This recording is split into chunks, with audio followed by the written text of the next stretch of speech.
আসসালামু আলাইকুম গাইস, বিল্ডাররা দেখেন একটু। সব ব্যাংকিং সিস্টেম, সব এনজিও, সব সমিতি কোনো না কোনো ভাবে সুদের সাথে সম্পৃক্ত আছেই আছে। ওইখানে নাম লিখানোর জন্য, ওই টাকা দেওয়ার জন্য মাথার ঘাম পায়ে ফেলে আপনি পরিশ্রম করেন।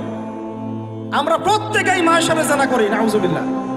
আমরা প্রত্যেকে আল্লাহর সাথে যুদ্ধ করি, আমরা প্রত্যেকে রাসূলের বিরুদ্ধে যুদ্ধ করি।